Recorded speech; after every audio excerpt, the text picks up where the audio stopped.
வணக்கம் நண்பா. ஸோ இன்றைக்கி நாம் 12th மேக்ஸ் யூனிட் 2 அதாவது காம்ப்ளெக்ஸ் நம்பரோட ஓவர்லுக் கான்செப்ட்ஸை தான் பார்க்க போகிறோம் பார்ட் 3. ஸோ இன்றைக்கி நாம் 2.6 அண்ட் 2.7 எக்ஸசைஸை கவர் பண்ண போகிறோம். இது வரைக்கும் 5 எக்ஸசைஸ் கவர் பண்ணியிருந்தோம். அதில் என்னென்னலாம் படிச்சிருந்தோம்? First 3 exercise basics of complex number. Complex நம்பர்னா எக்ஸ் ப்ளஸ் ஹைவைன்னு ஜென்ரல் ஃபார்ம் சொல்லி கொடுத்துருக்கேன்.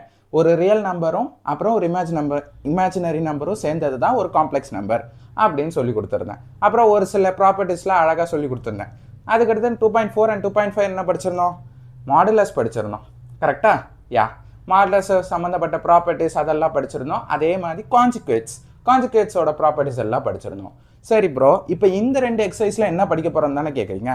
அகெயின் ப்ராப்பர்ட்டிஸை பற்றி தான் படிக்க போகிறோம். ஆனால் நம்ம லாஸ்ட்டு எக்ஸசைஸ் 2.4 அண்ட் 5 அளவுக்கு ப்ராப்பர்ட்டிஸ் இருக்குமான்னு கேட்டால் கிடையாது. ரொம்ப கம்மியான ப்ராப்பர்ட்டி. எவ்வளோ கம்மி தெரியுமா? இந்த 2 எக்ஸசைஸ் எடுத்துக்கிட்டேன்னா ஒரே ஒரு ஃபார்முலா தான் இருக்கும். அந்த ஒரு ஃபார்முலா தான் இந்த மொத்த எக்ஸசைஸு. ஓகேவா? ஸோ பக்காவா சால்வ் பண்ணலாமா? ஓகே, சரி, ஓகே. டேரெக்டாக இந்த 2.6ல் அது என்ன ஃபார்முலா தானே கேட்குறீங்க. ஆஸ் யூஷுவல் நம்ம ஃபார்முலாவை மெமரைஸ் பண்ண போகிறதில்ல, எப்படி வந்துச்சுன்றதை சொல்லிடுறேன். ஸோ தட் நீ லைஃப் லாங் அதை மறக்கவே மாட்டேன். உங்கள் எல்லாருக்குமே ஆர்கன் டயக்ராம் ஞாபகம் இருக்கா? ஆர்கன் டயக்ராம்னா பேசிக்ஸில் சொல்லி கொடுத்துருந்தா கிராஃபு, ரியலுக்கும் இமேஜினரிக்கும். இப்போ நான் அதை தான் பண்ண போகிறேன். ஒரு டயக்ராம் இருந்தாச்சு. இதை ரியல்னு எடுத்துப்போம், இதை இமேஜினரின்னு எடுத்துப்போம். நான் உங்களுக்கு கிராஃப் எப்படி மார்க் பண்ணணும்னு சொல்லி கொடுத்துறேன். இப்போ என்ன பண்ண போகிறேன் தெரியுமா? இதில் ஒரு சின்னதாக இதை பார்த்தோன்னே என்னதுன்னு என்கிட்ட கேட்காதீங்க. நான் டயக்ராமில் ரொம்ப கேவலம். இது சர்க்கிள். சத்தியமாக நம்ப மாட்டீங்கன்னு எனக்கே புரியுது. பட் எனக்கு இவ்வளோ தாண்டா வரைய முடியுது. ஸோ பார்த்துக்கோ, இது ஒரு சர்க்கிள்னு இமேஜின் பண்ணிக்கோ. எதில் வரைஞ்சிருக்கேன்? ஒரு கிராஃபில், அதுவும் ரியல் அண்ட் இமேஜினரி. அப்போ இதில் இருக்க நம்பர்ஸும் எப்படி தான் இருக்கும்? அதாவது பாயிண்ட்ஸு 1,2ன்னு இந்த மாதிரி பாயிண்ட்ஸ் இருக்காது. அதுக்கு பதிலாக எப்படி இருக்கும்? காம்ப்ளெக்ஸ் நம்பர் ஃபார்மில் இருக்கும். கரெக்டாக? காம்ப்ளெக்ஸ் நம்பர்னால் என்ன பாயிண்ட் வரணும்? ஜெட்ன்னு சொல்லுவோம். ஜெட்டை ஜென்ரலாக எப்படி எழுதுவோம்? X plus ஐவை. இவ்வளோதான், முடிஞ்சிச்சு. இதே விஷயத்தை தான் நான் இங்கே பண்ண போகிறேன். என்ன ப்ரோ பண்ண போகிறேன்னு தானே கேட்குறேன். ஒன்றுமே கிடையாது. 2 பாயிண்ட் இந்த சர்க்கிளில் எடுக்க போகிறேன். எந்த 2 பாயிண்ட் தானே கேட்குறா? இப்போ சொல்கிறேன் பார். இது என்னதுன்னா சென்டர். சென்டர்லேருந்து ஏதாவது ஒரு இடத்துக்கு கோடு. இப்போ நல்லா கவனி, சென்டர்லேருந்து ஏதாவது ஒரு பாயிண்ட் ஆஃப் த சர்க்கிள் வச்சா அது என்னது? நம்ம சின்ன கிளாஸ் பிரெயினை ஸ்டார்ட் பண்ணு. ரேடியஸ் ஞாபகம் வருதா? ஸோ இந்த டிஸ்டன்ஸை நம்ம என்னென்னு வச்சுக்கலாம்? ஆர்னு வச்சுக்கலாம். சரி, இப்போ என்ன பண்ண போகிறேன்னா 2 பாயிண்ட் நம்மக்கிட்ட கிடச்சிருக்கு. என்ன 2 பாயிண்ட்? சென்டர் ஒரு பாயிண்ட், அப்புறம் பாயிண்ட் ஆன் த சர்க்கிள். இந்த 2 பாயிண்ட்டும் நான் என்ன பண்ண போகிறேன்னா ஒரு லெட்டர் வச்சு ரெப்ரசன்ட் பண்ண போகிறேன். ரெண்டுமே என்னது தான்? காம்ப்ளெக்ஸ் நம்பர் தான். ஆனால் different points in complex number தானே. இதுவும் செட் தான், இதுவும் செட் தான். ஆனால் டிஃப்ரென்ஷியேட் பண்ணோம்ல, அதனால் என்ன பண்ண போகிறேன்? இதை ஜெட் நாட்டுன்னு கூப்பிட போகிறேன், இதை ஜெட்டுன்னு கூப்பிட போகிறேன். ஜெட் நாட்டு ஏன் ஜெட்டு போட்டேன்னு தானே கேட்குற. எப்போவுமே ஜெட் நாட்னா மேக்ஸில் இனிஷியல்னு அர்த்தம். எங்கெல்லாம் நாட்டு யூஸ் பண்ணுறியோ அதெல்லாம் இனிஷியல்னு சொல்லுவோம். நாம் இங்கேருந்து தானே இங்கே போனோம். கரெக்டாக இல்லையா? ஆமாம் ப்ரோன்ல. ஸோ அதனால் ஜெட் நாட், ஜெட். எதுக்கு ப்ரோ இப்போ இந்த டயக்ராமை சொல்லி கொடுத்தேன்னு தானே கேட்குறேன். பிகாஸ் இப்போ நான் ஒரு ஃபார்முலா எழுத போகிறேன். அந்த ஃபார்முலா எப்படி வந்துச்சுன்றதை இந்த டயக்ராம் வச்சு தான் என்னால் எக்ஸ்பிளைன் பண்ண முடியும். நல்லா கவனி.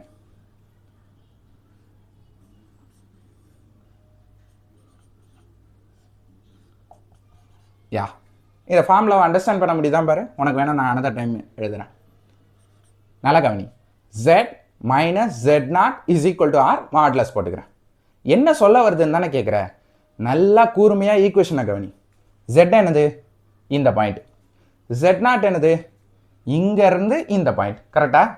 அதாவது இந்த பாயிண்டில் இருக்குது. இப்போ நல்லா கவனி, நல்லா கவனி. ஜெட்டுன்றது இங்கே ஆரம்பித்து இங்கே வரைக்கும் வரும். ஜெட் நாட்டுன்றது இங்கே ஆரம்பித்து இங்கே வரைக்கும் வரும். கரெக்டாக இல்லையா? கரெக்டாக. இப்போ நான் ஜெட்டுலேருந்து ஜெட் நாட்டை மைனஸ் பண்ணுறேன். இது ஜெட் நாட், சாரி, இது ஜெட்டு. இதில் இந்த ஜெட் நாட்டை மைனஸ் பண்ணிட்டேன்னா மிச்சம் எனக்கு என்ன கிடைக்குது? இந்த டிஸ்டன்ஸ் கிடைக்குதா? அதை என்னன்னு சொல்லிட்டேன் ஆல்ரெடி, ரேடியஸ். இப்படி தான் இந்த ஃபார்முலா வந்துச்சு. சிம்பிளாக எக்ஸ்பிளைன் பண்ணிட்டேன்னா இவ்வளோ தான். சரி ப்ரோ, எதுக்கு இந்த மாடுலஸ் அப்படின்னா ரேடியஸ்ன்றது இந்த இடத்துல டிஸ்டன்ஸ் இருக்கா? ஆமாம், நமக்கும் அந்த டிஸ்டன்ஸ் தானே வேணும். ஸோ அந்த ரேடியஸோட டிஸ்டன்ஸோட வேல்யூவை தான் நான் இந்த இடத்துல மாடுலஸ் கொண்டு வச்சாதான் எனக்கு அந்த டிஸ்டன்ஸ் கிடைக்கும். ஏன்னா மாடுலஸ்னால் என்ன சொன்னேன்? Numerical value, distance. போன பேசிக்ஸில் நான் என்ன சொல்லி கொடுத்தேன்? மாடுலஸ்னா டிஸ்டன்ஸரா அப்படின்னு சொன்னா அதை தான் இங்கே எழுதியிருக்கேன். இப்போ புரியுதா?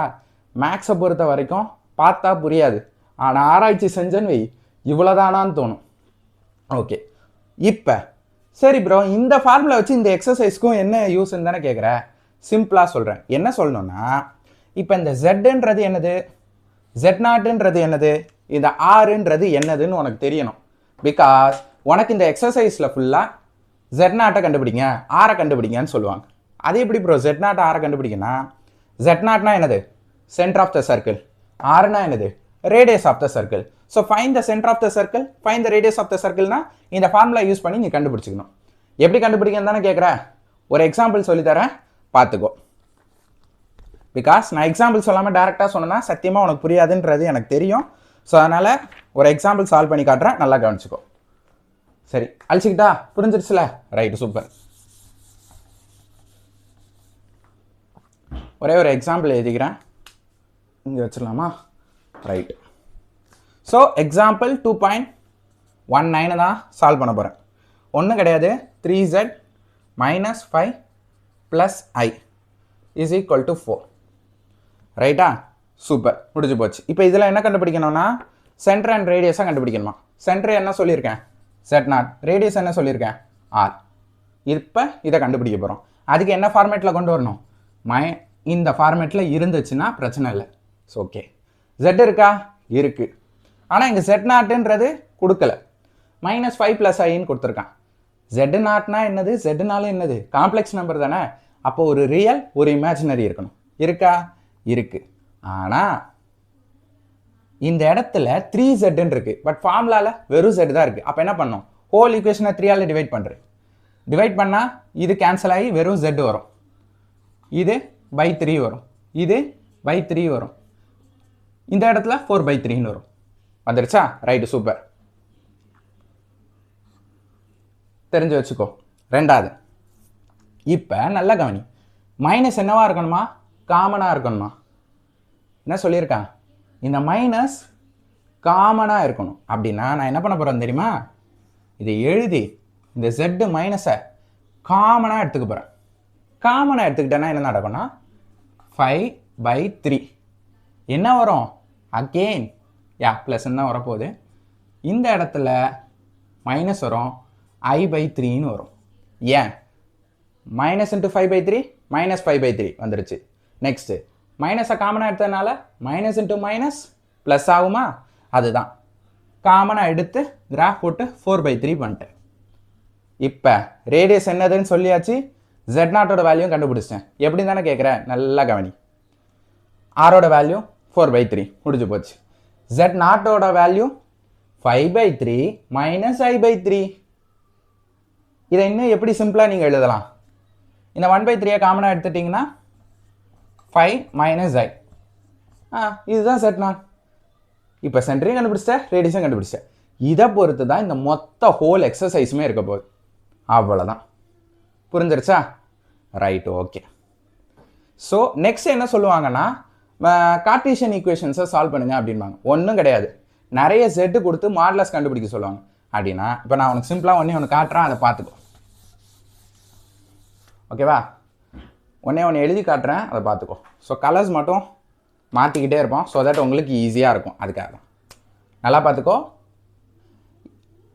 இப்படி ஈக்குவேஷன் கொடுப்பாங்க. ஏதாவது ஒரு ஈக்குவேஷன் எடுத்துக்கலாமா? உங்கள் புக்கில் இருக்க ஒரு ஈக்குவேஷனையும் கொடுக்குறேன். ஏன்னா புக்கில் இருக்க ஈக்குவேஷன் கொடுத்தா தான் உங்களுக்கு ஈஸியாக இருக்கும், அதுக்காக தான். ஓகே, இப்படி ஒரு ஈக்குவேஷன் கொடுத்து z + i ஏதா z - i, சரி ஏதோ ஒன்று. இப்போ சால்வ் பண்ணுறது 2.21 எக்ஸாம்பிள். ஏன் நான் இந்த இடத்துல மைனஸை காமனாக எடுத்தேன்னு ஒரு சில பேருக்கு டவுட் வரும்ல. ஐ மீன் இப்போ லாஸ்ட் எக்ஸாம்பிளில் சால்வ் பண்ணியிருந்தல, மைனஸ் காமனாக ஏன் எடுத்தோன்னா அந்த ஃபார்முலாவில் மைனஸ் காமனாக எடுத்திருக்காங்க, அதனால் அந்த மைனஸை காமனாக எடுத்தேன். ஓகேவா? Right, okay. இப்போ modulus z = modulus z - i. இப்போ ஒன்றுமே கிடையாது, இதை சால்வ் பண்ண சொல்லுவான். ஜெட்டுக்கு நீ என்ன போடணும், எக்ஸ் ப்ளஸ் ஐ ஒய்னு போட்டுரு, அவ்வளோதான். டக்கு டக்குன்னு சால்வ் பண்ண பார்ப்போம். X plus i y is equal to, இது மாடலஸு, இந்த இடத்துலையும் x plus i y minus i. இப்போ என்ன பண்ணணும், இதுக்கு மாடலஸ் எடுக்கணும். எக்ஸ் ப்ளஸ் ஐ ஒய்க்கு மாடலஸ் போன இதில் சொல்லி கொடுத்துட்டேன், x square plus y square, முடிஞ்சு போச்சு. இந்த இடத்துல முதல்ல சால்வ் பண்ணு. எக்ஸ் ப்ளஸ் ஐ காமனாக எடுத்துகிட்டு மிச்சம் என்ன இருக்குது, ஒய் மைனஸ் 1. இப்போ இதுதான் உன்னோட ஃபார்மேட். இப்போ பார், root of x square plus y square அதே இது வரும். இதுக்கு மாடலஸ் எடுத்தால் ரூட் ஆஃப் எக்ஸ் ஸ்கொயர் வந்துடும் plus y minus 1 the whole square. ரெண்டு சைட்லையும் என்ன கேன்சல் பண்ணிக்கலாம், ரூட்டை கேன்சல் பண்ணிக்கலாம், ரெண்டு சைட்லையும் எக்ஸ் ஸ்கொயரை கேன்சல் பண்ணிக்கலாம். மிச்சம் என்ன இருக்குது, ஒரு y square is equal to y minus 1 the whole square. இந்த ஈக்குவேஷனை நீ A minus B the whole square ஃபார்முலாவில் சால்வ் பண்ணிவிட்டு ஆன்சரை கொண்டு வந்துட்டேன்னா வந்துடும். இந்த மாதிரி எக்கச்சக்கமான ஈக்குவேஷனாக சால்வ் பண்ண சொல்லுவாங்க. இது சால்வ் பண்ணுறது கஷ்டமா? இப்போ நான் ஒரே ஒரு எக்ஸாம்பிள் தான் சால்வ் பண்ணேன். நீ இதில் எக்ஸசைஸில் இருக்க என்ன எக்ஸாம்பிள் வேணால் சால்வ் பண்ணிப்பாரு, ரொம்ப ஈஸியாக இருக்கும். ஸோ ஜென்ரல் ஃபார்முலா சொல்லி கொடுத்துட்டேன், அதே மாதிரி எப்படி ஈஸியாக சால்வ் பண்ணுற மாதிரியான ஈக்குவேஷன் சொல்லி கொடுத்துறேன். That's it about 2.6. இவ்வளோ தான் ப்ரோ. ஆனால் நிறைய சம்ஸ் இருக்கு ப்ரோ அப்படின்னு கேட்டிங்கன்னா, நண்பா நான் அகெயின் சொன்னது என்னதுன்னா, பார்க்காத உண்மையாகவே அந்த சம்ஸை நீயே ட்ரை பண்ணிப்பார். இதே மாதிரி எங்கெல்லாம் செட் இருக்கோ எக்ஸ் ப்ளஸ் ஐ ஒய்ன்னு போட்டு சிம்பிளாக சால்வ் பண்ணிப்பார், ஒன்றுமே இருக்காது. ஓகேவா, ரைட்டு, சூப்பர். சரி, ஒரே ஒரு சின்ன ஒரு திங் மட்டும் சொல்லிடுறேன். அந்த மாடலஸ் z மைனஸ் 2 இருக்குல்ல, இஸ் ஈக்குவல் டு ஆறுனா ரேடியஸில் அந்த பாயிண்ட் இருக்கும். இரு சர்க்கிள் வைக்கிறேன், இப்படி இருக்கு, இப்படி இருக்கும். ஒருவேளை இந்த z மைனஸ் z0 இருக்குல்ல லெஸ் தேன் ஆறா இருந்துச்சுன்னா அது என்ன அர்த்தம், அந்த பாயிண்ட்டு உள்ள இருக்குன்னு அர்த்தம். ஏன், ரேடியஸை விட கம்மியாக அந்த வேல்யூ வந்துச்சுன்னா அந்த பாயிண்ட் உள்ள இருக்குன்னு அர்த்தம், இன்டீரியர் ஆஃப் த சர்க்கிள். ஒருவேளை செட்டை விட பெருசாக இருந்துச்சுன்னா லிட்ரலி அவ்வளோதான், இந்த பாயிண்ட்டு ஆரை விட வெளியே இருக்குன்னு அர்த்தம். இவ்வளோதான். எதுக்கு நான் இதை சொல்லி கொடுத்தேன்னா, உங்கள் புக்கில் ஒரு 2 எக்ஸ்ட்ரா பாயிண்ட் கொடுத்துருந்தாங்க, interior of the circle, exterior of the circle, இந்த point of the circle. So அந்த 3 பாயிண்ட்டை நான் உங்களுக்கு கரெக்டாக சொல்லணும்ல, அதனால சொன்னேன். ஜஸ்ட் இது ஒரு கண்டிஷன், மேபி 1 வேர்ட்ஸில் கேட்க வாய்ப்பு இருக்குது. தட்ஸ் இட், அவ்வளோதான். 2.6. Let's go to 2.7. சரி, 2.7 என்னது ப்ரோ அப்படின்னு கேட்டிங்கன்னா, நமக்கு z is equal to x plus iy தானே இருக்குது, இந்த ஃபார்ம் தானே எழுத தெரியும். ஆனால் இந்த ஒரு ஃபார்ம் தான் காம்ப்ளெக்ஸ் நம்பரை எழுதலாமான்னு கேட்டால் கிடையாது, இன்னும் நிறைய ஃபார்ம்ஸ் இருக்குது. அதில் நம்ம புக்கில் இன்னும் 2 ஃபார்ம் கொடுத்துருக்காங்க, போலார் ஃபார்ம், அடுத்து ஆய்லர் ஃபார்ம். ஆனால் தேங்க்ஃபுல்லி 12th மோஸ்ட்லி இந்த போலார் ஃபார்மை தான் நம்ம யூஸ் பண்ணுவோம். அதாவது இனிமேல் வரக்கூடிய எக்ஸசைஸ்லாம் இந்த ஆய்லர் ஃபார்மை நம்ம பெருசாக யூஸ் பண்ண மாட்டோம். ஏன்னா அது ஜஸ்ட் ஃபார்முலா தான் கொடுத்துருக்காங்களே தவிர்த்து எக்ஸசைஸ் பெருசாக இல்லை, ஒரே ஒரு சம்மு மட்டும் கேட்பாங்க. தட்ஸ் அ ஓவர்லுக்டு சம், அதையும் பார்த்துக்கோ. சரி, ஓகே ப்ரோ, போலார் ஃபார்முன்ற ஆய்லர் ஃபார்முன்ற எனக்கு ஒன்றும் புரியலை ப்ரோ அப்படின்னா சிம்பிளாக சொல்கிறேன், நல்லா கவனி. நம்ம அல்ஜிப்ரா ஈக்குவேஷன்ஸ் இருக்குல்ல, இப்போ எக்ஸ் ப்ளஸ் ஒய்னு வந்தால் இது என்னன்னு சொல்லுவேன், அல்ஜிப்ரான்னு பே. லாகில் வந்துச்சுன்னா லாக் ஈக்குவேஷன் பே. இ பவர் எக்ஸ்ன்னு வந்தால் எக்ஸ்பனன்ஷியல் பே. சைன் எக்ஸ்ன்னு வந்தால் ட்ரிக்னாமெட்ரின்னு பே. சைன் இன்வர்ஸ் எக்ஸ் வந்தால் இன்வர்ஸ் ட்ரிக்னாமெட்ரின்னு பே. இந்த மாதிரி எக்கச்சக்கமான ஃபார்ம்ஸ் இருக்குல்ல, அதே மாதிரி இந்த காம்ப்ளெக்ஸ் நம்பருக்கும் எக்கச்சக்கமான ஃபார்ம்ஸ் இருக்குது. இது ஜென்ரல் ஃபார்முலா. இது என்ன ஃபார்ம் ப்ரோ, இதுக்கு பேர் இருக்கான்னு கேட்டிங்கன்னா, இதுக்கு பேர் வந்து ரெக்டாங்குலர் ஃபார்ம் அப்படின்னு சொல்லுவோம். இது என்ன ஃபார்ம்னா ரெக்டாங்குலர் ஃபார்ம். இது ரெக்டாங்குலர் ஃபார்ம், இது polar form and Euler form. இப்போதைக்கு உங்களுக்கு எத்தனை ஃபார்ம்ஸ் ஆஃப் காம்ப்ளெக்ஸ் நம்பர் தெரியும், 3 ஃபார்ம்ஸ். அதில் most important rectangular form, polar form. இனிமேல் நம்ம படிக்க போகிறது போலார் அண்ட் ஆய்லர், அவ்வளோதான். எப்படி இந்த நார்மல் ஈக்குவேஷன்ஸ்க்கு இவ்வளோ ஃபார்ம்ஸ் இருக்கோ அதே மாதிரி இந்த காம்ப்ளெக்ஸ் நம்பர்ஸ்க்கும் இந்த மாதிரி ஃபார்ம்ஸ் இருக்குன்னு சொல்கிறேன். சரி ப்ரோ, எதுக்கு இந்த மாதிரி ஃபார்ம்ஸ் எக்ஸ்ட்ரா இருக்குன்னா, இந்த ஃபார்ம்ஸ் எல்லாம் எதுக்கு இருக்குது, சால்வ் பண்ணுறதுக்குல. Same goes for year. ஒரு ஃபார்மில் வச்சு சால்வ் பண்ணுறதை விட இந்த மாதிரியான ஃபார்ம்ஸ்லையும் வச்சு சால்வ் பண்ணால் இன்னும் ஈஸியாக இருக்கும் அப்படின்றதுக்காக. சரி, இப்போ போலார் ஃபார்ம்னு சொல்கிறேன்ல, அதுக்கு உயிர் ஊட்டுறது தரமா சிம்பிளாக ஒரு விஷயம் பண்ணுறேன், நல்லா கவனி. ஐ மீன் அந்த ஃபார்ம் என்னன்றதை எக்ஸ்பிளைன் பண்ணுறேன். உங்கள் போலார் ஃபார்ம் பார்க்க எப்படி இருக்கும்னா இப்படி தான் இருக்கும். Generally z is equal to x plus iy-னா complex form, I mean sorry rectangular form. அதே விஷயத்த z is equal to r cos theta plus i sin thetaன்ற ஃபார்மில் இருந்துச்சுன்னா இதை தான் போலார் ஃபார்ம்னு சொல்லுவாங்க. இந்த ஃபார்மை என்னால் இந்த ஃபார்முக்கு மாற்ற முடியும். அதாவது ரெக்டாங்குலர் ஃபார்மை போலார் ஃபார்மை மாற்றுறது தான் இந்த ஹோல் எக்ஸசைஸோட ப்ரொசீஜர். புரிஞ்சிருச்சா? என்ன ஃபார்மு? இந்த ரெக்டாங்குலர் ஃபார்மை இந்த போலார் ஃபார்மாக மாற்றணும். எப்படின்றது சொல்லித்தரேன், ஓகேவா? Right, okay. எப்படி ப்ரோ இதெல்லாம் சாத்தியமா அப்படின்னு கேட்டிங்கன்னா சாத்தியம். ஸோ எப்படி சால்வ் பண்ணுன்றதை முதல்ல சொல்லித்தரேன். முதல் விஷயம், ஆர்னா ரேடியஸ் கண்டுபிடிச்சோமா? ஆர்னா என்னன்னு சொன்னேன்? ரேடியஸ்ன்னு சொன்னேன். பட் இந்த இடத்துல மேக்னிடியூடை ரெப்ரசன்ட் பண்ணோம். மேக்னிடியூட்னா என்ன அர்த்தம்? மாடுலஸ்னா என்ன அர்த்தம்? Root of x square plus y square. இதுக்காக தான் ரெப்ரசன்ட் பண்ணுது. சிம்பிளாக சொல்கிறேன், உனக்கு எக்ஸாம்பிள் வச்சு எக்ஸ்பிளைன் பண்ணால் தான் சத்தியமாக புரியும், இல்லைனா உனக்கு புரியாதுன்றது எனக்கு தெரியும். ஸோ ஒரு எக்ஸாம்பிள் வச்சு எக்ஸ்பிளைன் பண்ணுறேன், நல்லா கவனி. லெட் அஸ் டேக் ஒரு ரூட் 3 + i. இதுதான் உன்னோட காம்ப்ளெக்ஸ் நம்பர். இது என்ன ஃபார்மில் இருக்குது? Rectangular form. இந்த ரெக்டாங்குலர் ஃபார்மை எப்படி இந்த ஃபார்முக்கு மாற்றணும்னு சொல்லித்தரேன், நல்லா கவனி. இந்த ஆர் வேல்யூ ஃபஸ்ட்டு கேல்குலேட் பண்ணும், அப்புறம் இந்த தீட்டா வேல்யூ கேல்குலேட் பண்ணும், அதுக்கடுத்து காஸ் தீட்டா ஐ சைன் தீட்டான்னு போட்டால் முடிஞ்சிச்சு. அப்போ ரெண்டே வேல்யூ தான் கேல்குலேட் பண்ணும், ஒன்று ஆறு ஒன்று தீட்டா. இந்த ரெண்டு தெரிஞ்சிச்சுன்னா முடிஞ்சிச்சு. ப்ரோ ஆருக்கு என்ன நேம், தீட்டாக்கு என்ன நேம் அப்படி கேட்டேன்னா, ஆர் வந்து மேக்னிடியூட் இல்லை மாடுலஸ் என்ன வேணால் வச்சுக்கலாம். தீட்டாவை எப்படி சொல்லுவாங்கன்னா, நம்ம எல்லாருக்கும் ஸ்கூலில் ஹெட் யார்? பிரின்சிபலா? அதே தான், பிரின்சிபல் ஆர்கியூமெண்ட் அப்படின்னு சொல்லுவாங்க. So principal argument. அது என்ன ப்ரோ பிரின்சிபல் ஆர்குமெண்ட்னா, தலைவன் பிரின்சிபல்னு பேர் வச்சிருக்கிறதுனால ஹெட் இவர் தான். ஆர்குமெண்ட்டின் என் பேர் வச்சிருக்காருன்னா மேக்ஸில் அப்படி பேர் வச்சுருக்காங்க. ஸோ இட்ஸ் சம்திங், ஒரு மீனிங் இருக்கும் டெஃபினெட்லி. பட் நமக்கு பிடிச்ச மாதிரி மீனிங் வச்சுக்கலான்னா, யார் ஹெட்டோ அவங்க தான் அதிகமாக ஆர்குமெண்ட்ஸ் வைப்பாங்க.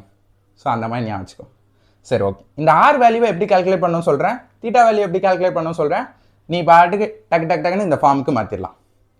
இப்போ இந்த மாதிரி ஒரு காம்ப்ளெக்ஸ் நம்பர் கொடுத்தா ஆர் ஃபார்மை கண்டுபிடின்னு கேட்டால் ஒரே ஒரு சிம்பிள் ஸ்டெப்பு தான். என்ன பண்ணணும்? மாடுலஸ் எடுக்கணும். Root of x square plus y square. இங்கே எக்ஸோட வேல்யூ ரூட் 3, அதை என்ன பண்ணணும்? ஸ்கொயர் பண்ணணும். ப்ளஸ் ஐயோட கோஎஃபிஷியன்ட் டேட்டா +1, ஸோ 1 ஸ்கொயர். ஸோ ஜஸ்ட் என்ன பண்ணுறேன்? ரூட் 3 ஸ்கொயர் பண்ணால் 3, 3 + 1 4, root 4 is equal to 2. That's it. R வேல்யூவை நான் கேல்குலேட் பண்ணிட்டேன். ப்ரோ என்ன அசால்ட்டாக ஆர் வேல்யூ கேல்குலேட் பண்ணிட்டீங்க? அவ்வளோதான். இப்போ நெக்ஸ்ட் நம்ம என்ன கேல்குலேட் பண்ணோம்? தீட்டா கேல்குலேட் பண்ணிட்டோன்னா 2.7 எக்ஸசைஸாக, அவ்வளோதான். எப்படி இருக்கு பத்தியா? ரைட், சரி. இப்போ ப்ளூ எடுத்துக்கலாமா? Right, okay. இப்போ தீட்டா வேல்யூவை எப்படி கேல்குலேட் பண்ணோன்னா அதுக்கு ஃபார்முலா கவனி, நல்லா கவனி.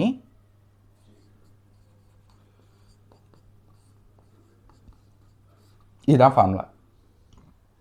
இப்போ ஒரு இந்த வீடியோவை இவ்வளோ நேரம் பார்த்தவனுக்கு கண்டிப்பாக ஒரு டவுட் வந்திருக்கும். நான் என்ன கண்டுபிடிக்க சொன்னேன்? தீட்டா. ஆனால் ஃபார்முலாவில் என்ன கொடுத்துருக்கேன்? ஆல்ஃபா. இங்கே தீட்டாவே வரலையேன்னு உங்களுக்கு ஒரு டவுட் வரும்ல. ஏன் தெரியுமா? ஃபஸ்ட்டு ஆல்ஃபா கண்டுபிடிப்போம், அதுக்கப்புறமா தான் தீட்டா கண்டுபிடிப்போம். ஸோ ஆல்ஃபா தெரிஞ்சால் தான் தீட்டா கண்டுபிடிக்க முடியும். அது எப்படி ப்ரோ ஆல்ஃபா தெரிஞ்சால் தான் தீட்டா கண்டுபிடிக்க முடியும்னா, சொல்கிறேன் வெயிட் பண்ணு. சரி, முதல்ல மாடுலஸ் உங்கள் எல்லாருக்குமே தெரியும், பாசிட்டிவ் தான். டேன்னா உங்கள் எல்லாருக்கும் தெரியும், ட்ரிக்னாமெட்ரி தான். y/xன்னு சொல்லியிருக்கீங்களே ப்ரோ, எது y எது x? இதுதான் y, இதுதான் x. நம்ம கொஸ்டின் என்ன? Root 3 + i. அப்போ எது y எது x? இது y, இது x. yனா இந்த இடத்துல i கிடையாது, 1. இப்போ ஜஸ்ட்டு எனக்கு வேண்டியது ஆல்ஃபா மட்டும்தான். அப்போ ஆல்ஃபா இந்த சைடு வச்சுட்டு tan இன்வர்ஸ் இந்த சைடு கொண்டு வந்துடு. மாடுலஸ் அப்படியே இருக்கட்டும், yக்கு பதிலாக என்ன போட்டுக்கலாம்? 1. எக்ஸுக்கு பதிலாக என்ன போட்டுக்கலாம்? ரூட் 3. இப்போ ஜஸ்ட் ஆங்கிளை கண்டுபிடி. 1/√3 எப்போ வரும்? π/6 தெரியும்ல? tan 30 1/√3.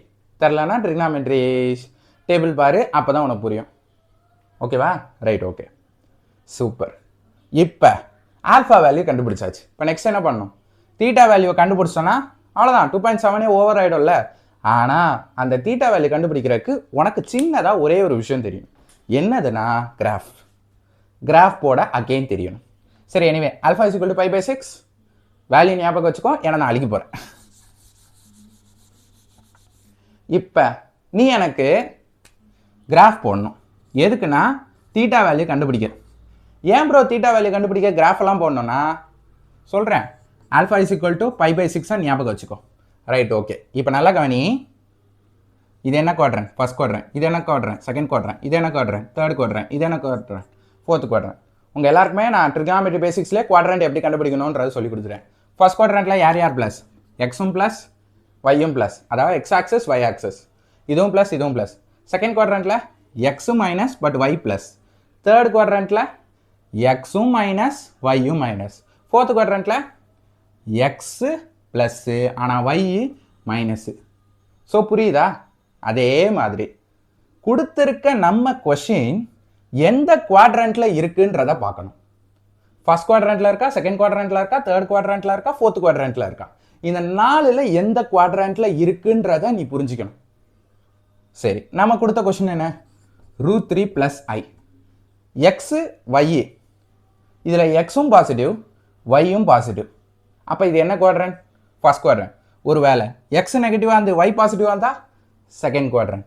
எக்ஸும் நெகட்டிவாக இருந்து ஒய்யும் நெகட்டிவாக இருந்தால் கோஎஃபிஷியன்ட் தேர்ட் குவாட்ரண்ட். எக்ஸு பாசிட்டிவாக இருந்து ஒய் நெகட்டிவாக இருந்தால் ஃபோர்த் குவாட்ரண்ட். ஸோ இந்த மாதிரி 4ல் எந்த குவாட்ரண்ட் வருதுன்றதை கண்டுபிடிக்கணும். ஏன்னா ஒருவேளை உங்கள் கொஸ்டின் ஃபர்ஸ்ட் குவாட்ரண்ட்டுக்கு ஈக்குவலாக இருந்துச்சுன்னா தீட்டாவோட வேல்யூ டைரெக்டாக ஆல்ஃபாக்கு ஈக்குவல் ஆகிடும். இல்லை ப்ரோ, எனக்கு தீட்டாவோட வேல்யூ டைரெக்டாக ஆல்ஃபா இல்லாமல் செகண்ட் குவாட்ரண்ட்டில் கொஸ்டின் வந்துச்சுன்னா அப்போ நீங்கள் பண்ண வேண்டியது π-α. பைனா 180 டிகிரி நம்ம பையன்னு சொல்லுவோம். தேர்ட் குவாட்ரண்ட்டில் வந்தால் தீட்டா எப்படி இருக்குன்னா ஆல்ஃபா மைனஸ் π. அப்போ ஃபோர்த் குவாட்ரண்ட் வந்தால் ப்ளஸ் வந்துருச்சு, π-α ஆல்ஃபா மைனஸ் π வந்துச்சு. அப்போ ஆல்ஃபாவோட ஆப்போசிட் தான் வரணும், நெகட்டிவ். அப்போ என்ன வரும்? தீட்டாவோட வேல்யூ -α. இது ஃபர்ஸ்ட் குவாட்ரண்ட், இது செகண்ட் குவாட்ரண்ட், இது தேர்ட் குவாட்ரண்ட், இது ஃபோர்த் குவாட்ரண்ட். இப்போ நம்மளோட கொஸ்டின் ஃபர்ஸ்ட் குவாட்ரண்டா, செகண்டா, தேர்டா, ஃபோர்த்தா? பார்த்த உடனே எல்லாரும் தெரிஞ்சிருக்கும் ஃபர்ஸ்ட் குவாட்ரண்ட். ஏன்? எக்ஸும் பாசிட்டிவ் ஒய்யும் பாசிட்டிவ். அப்போ theta is equal to alpha. அப்போ π/6 தான் ஆன்சர். அப்போ என்னோட z இஸ் ஈக்குவல் டு ஆரோட வேல்யூக்கு 2 ஞாபகம் இருக்கும்னு நினைக்கிறேன். நம்ம அப்போ கண்டுபிடிச்சோம்ல மாடுலஸ் டிஸ்டன்ஸ். இப்போ காஸ் தீட்டாக்கு பதிலாக π/6 plus i sine π/6. That's it. இதுதான் 2.7 எக்ஸசைஸ். இதில் ஒரு சில ப்ராப்பர்ட்டிஸ் இருக்கு. ஓகேவா? அந்த ப்ராப்பர்ட்டிஸ் என்னன்றது சொல்லி கொடுத்துட்டேன்னா கம்ப்ளீட்லி ஓவர். ஸோ இது வரைக்கும் உனக்கு புரிஞ்சிருக்கும்னு நினைக்கிறேன். ஸோ நெக்ஸ்ட் போகலாம். எனக்கு தெரில வீடியோ எவ்வளோ நேரம் ஆயிடுச்சுன்றது. ஸோ ப்ராப்பர்ட்டிஸ் மட்டும் சொல்லி கொடுத்துட்டேன்னா அவ்வளோதான்டா. அதுக்கப்புறமா 2.7 நீயே வெளுத்துருவேன். ஸோ முதல் விஷயம், உங்களுக்கு ஒரு சில ப்ராப்பர்ட்டிஸ் சொல்லித்தரேன். 2 டைப்ஸ் ஆஃப் ப்ராப்பர்ட்டி சொல்லி தரணும். ஒன்று இந்த RZ ப்ராப்பர்ட்டி. அது என்ன ப்ரோ RZ ப்ராப்பர்ட்டினா? பிரின்சிபல் ஆர்குமெண்ட்டுன்னு சொல்லி தீட்டாவை சொன்னா அதோட ஷார்ட் ஃபார்ம் தான் RZன்னு சொல்லுவோம். So argument of Z is nothing but this theta. இங்கிலீஷில் சொல்கிறேன், அப்போ தமிழில் சொன்னேன், இப்போ இங்கிலீஷில் சொல்கிறேன், அவ்வளோதான், வேறு ஒன்று கிடையாது. சூப்பரா? சரி, இதில் என்ன ப்ரோ ப்ராப்பர்ட்டிஸ் இருக்குன்னா ஒன்று கிடையாது. இப்போ ஆர்க்கு Z1 Z2ன்னு கொடுத்தா எப்படி எழுதுவேன்? சிம்பிளாக எல்லாம் சொல்லுவேன் ப்ரோ, Z1 ஒரு வேல்யூ, Z2 ஒரு வேல்யூ, ரெண்டுத்தையும் என்ன சொல்கிறான்? மல்டிப்ளை பண்ண சொல்லியிருக்கான். மல்டிப்ளை பண்ணிவிட்டு தீட்டா கண்டுபிடிக்கணும். ஆஸ் யூஸ்வல் ஆல்வேஸ் ஸ்டெப்பும் அதே பண்ணுவேனே அப்படின்னா நீ சொல்கிறது 100% பர்ஃபெக்ட். பட் ப்ராப்பர்ட்டி படி இதை இப்படியே எழுதலாம். RZ1 plus RZ2. RZ1 RZ2. இப்போ RZ1னா என்னன்னு அர்த்தம்? RZனா தீட்டா தானே சொன்னேன். இது Z1, அப்போ என்ன வரப்போகுது? θ1 ப்ளஸ் θ2. அவ்வளோதான். இப்போ சேம் ப்ராசஸ் RZ1/Z2. இதை எப்படி சிம்பிளாக எழுதலாம்? ஒரே ஃபார்முலா, ஒரே கான்செப்ட், ஒரே விஷயம், ஆனால் ஒரே ஒரு சிம்பிளை மாற்றணும், அவ்வளோதான். எங்கெல்லாம் ப்ளஸ் போட்டு அங்கெல்லாம் மைனஸ் பண்ணணும். ஏன்னா இது டிவிஷன். இதெல்லாம் ப்ராப்பர்ட்டிஸ் ஞாபகம் வச்சுக்கோ, உனக்கு சம்ஸில் யூஸ் ஆகும். சிம்பிளாக ஞாபகம் வச்சுக்கோ, மல்டிப்ளிகேஷன்னா அதிகமாகும், ஸோ ஆட் பண்ணுறோம். டிவிஷன்னா கம்மியாகும், ஸோ மைனஸ் பண்ணுறோம். ஆக்செட்னா பிரின்சிபல் ஆர்குமெண்ட். பிரின்சிபல் ஆர்குமெண்ட்னா அந்த தீட்டாவை சொல்கிறாங்கோ அப்படின்றதும் புரிஞ்சிருக்கணும். ஃபைனலி ஆர் பவர் ஜெட் என்ன இருந்துச்சு? இப்படி இருந்துச்சுன்னா ஒரு நிமிஷம். ஓகே, இந்த எண்ணை முன்னாடி கொண்டு வந்துடணும். ஸோ என் ஆர் ஜெட் இப்படி வந்துடும். இப்போ ஒரு சில பேருக்கு 11th மேக்ஸ் படித்தவங்களுக்கு ஓரளவுக்கு தெரிஞ்சிருக்கும். இப்போ நான் எழுதின எல்லா ப்ராப்பர்ட்டிஸுமே ஒன்றும் கிடையாது, லாகோட ப்ராப்பர்ட்டிஸ் அப்படியே எழுதியிருக்கேன். இந்த லாக் ப்ராப்பர்ட்டிஸ் தான் இந்த இடத்துல ஆக்செட்டுக்கும் வரும்ன்ற. அங்கே மல்டிப்ளை பண்ணால் தனித்தனியாக ப்ளஸ் போட்டு எழுதுவீங்க, டிவைட் பண்ணால் மைனஸ் போட்டு எழுதுவீங்க. அதே வந்து பவர் லஞ்சுனா முன்னாடி போட்டு எழுதுவீங்க. ஸோ லாக் படித்தவங்களுக்கு புரியும். பட் லாக் படிக்காதவங்களுக்கு நான் சிம்பிளாக சொல்லிட்டா, இப்போ நீ எழுதியிருக்கல இதே விஷயம் லாகில் இருந்தாலும் சேம் ப்ளஸ் போட்டு எழுதுவோம், மைனஸ் போட்டு எழுதுவோம், முன்னாடி கொண்டு வந்து எழுதுவோம். ப்ரோ எனக்கு லாக்லாம் தெரியலையே ப்ரோ அப்படின்னு கேட்டினா, நான் லாகை உனக்கு தனியாக சொல்லித்தரேன். இப்போதைக்கு ஆக்செட்டுக்கு இந்த ப்ராப்பர்ட்டிஸாக நீ வச்சுக்கோ. ஓகேவா? Right, super. இதுதான் அந்த ஆக்செட்டோட ப்ராப்பர்ட்டிஸ். இதுக்கடுத்து ஏதாவது ப்ராப்பர்ட்டிஸ் இருக்கா ப்ரோன்னு கேட்டால், ப்ராப்பர்ட்டிஸ் இருக்குது. பட் அந்த ப்ராப்பர்ட்டிஸை நீங்களே ட்ரை பண்ணலாம். என்னென்ன சிம்பிள் ப்ராப்பர்ட்டிஸ்ன்றதை சொல்லிட்டா நான் உங்களுக்கு புக்லேயே காமிச்சிடுறேன். எந்த பேஜ் நம்பரில் எந்த இடத்துல இருக்குன்றதை சொல்லிடுறேன், நீயே பார்த்துக்கோ. நீ இப்போ புக்கு கூட எடுத்து வச்சுக்கோ, ஸோ தட் உனக்கு ஃபீல் ஆகும். Page number 80. 80ல் உங்களுக்கு மொத்தம் 3 ப்ராப்பர்ட்டி தான்டா. 3 ப்ராப்பர்ட்டி, 3 ப்ராப்பர்ட்டி இருக்கும் பார். அந்த 3 ப்ராப்பர்ட்டியை மட்டும் படித்து வச்சுக்கோ, யூஸ்ஃபுல்லாக இருக்கும். கண்டிப்பாக இதுக்கு இதாகும். ஐ மீன் உன எக்ஸாமுக்கு யூஸ்ஃபுல்லாக இருக்கும்னு சொல்கிறேன். ஒன்றுமே கிடையாது. அங்கேயும் நீ என்ன தான் பண்ணுவேன்னா, அடிஷன் பண்ணுவேன், டிவிஷன் பண்ணுவேன். அங்கேயும் மல்டிப்ளிகேஷன் இருக்கும், டிவிஷன் இருக்கும். I mean sorry, addition, subtraction and multiplication, division அப்படி வரும். சாரி, மாற்றி சொல்லிட்டேன். ஸோ அந்த 3 ப்ராப்பர்ட்டிஸ் உங்களுக்கு புரியுதா அப்படின்றத மட்டும் செக் பண்ணி பாருங்கள். புரிஞ்சிருச்சுன்னா 2.7 ஓவர். புரியலன்னா கமெண்ட் செக்ஷனில் டவுட் சொல்லுங்கள். பிகாஸ் நான் அதை சால்வ் பண்ண போகிறதில்ல. ஏன்னா இப்போ நான் இந்த ஆக்செட் ப்ராப்பர்ட்டி சொல்லி கொடுத்தேன் பார், இதே மாதிரி எக்ஸாக்ட் டிட்டோ தான் அந்த ப்ராப்பர்ட்டிஸும். அது எதை பற்றின்றதை மட்டும் நான் சிம்பிளாக சொல்லிடுறேன், ஒன்றும் கிடையாது. இப்போ Z1 ஒரு வேல்யூ கொடுக்குறாங்கல்ல, அது போலார் ஃபார்மில் இருக்குது. ஓகேவா? போலார் ஃபார்மில் இருக்குது. Z2 அதுவும் ஒரு போலார் ஃபார்மில் இருந்தால் மல்டிப்ளை பண்ணால் என்ன ப்ராப்பர்ட்டி, டிவைட் பண்ணால் என்ன ப்ராப்பர்ட்டி, இன்வர்ஸ் எடுத்தால் என்ன ப்ராப்பர்ட்டி. இந்த 3 ப்ராப்பர்ட்டியும் ஆன்சரை செக் பண்ணிப்பார். மல்டிப்ளை பண்ணால் என்ன பண்ணணும், ஆட் பண்ணணும். டிவைட் பண்ணால் என்ன பண்ணணும், மைனஸ் பண்ணணும். பவர் -1 மட்டும் நீ படிக்கிற மாதிரி இருக்கும். ஈவன் இது கூட ஒரு ஃபார்முலா இருக்குது, பட் 2.8 பேஸ் பண்ணுது. ஸோ அப்போ நம்ம பார்த்துக்கலாம். இப்போதைக்கு இது போதும். ஸோ இப்போ 2.7 வரைக்கும் நான் கம்ப்ளீட் பண்ணிவிட்டேன், நீயும் கம்ப்ளீட் பண்ணிவிட்டு. முக்கியமான விஷயம், என்ன டவுட்ஸாக இருந்தாலும் கமெண்ட் செக்ஷனில் கேளு. உனக்காக சால்வ் பண்ணி ஹெல்ப் பண்ணுறதுக்கு நான் இருக்கேன். நம்ம சால்வ் பண்ணி முடிக்கலாம். ஓகே நண்பா, அவ்வளோதான் நண்பா இந்த வீடியோவில். வேறு ஒன்றும் சொல்கிறதுக்கு ஒன்றும் இல்லை. ஸோ சூப்பராக பண்ணிங்க. ஏதாவது டவுட்ஸ் இருந்தால் கண்டிப்பாக கேளுங்க. கையே இவ்வளோ ஈரமாயிடுச்சு. சரி, ஓகே. நெக்ஸ்ட்டு 2.8 எக்ஸசைஸாக பார்க்கலாமா?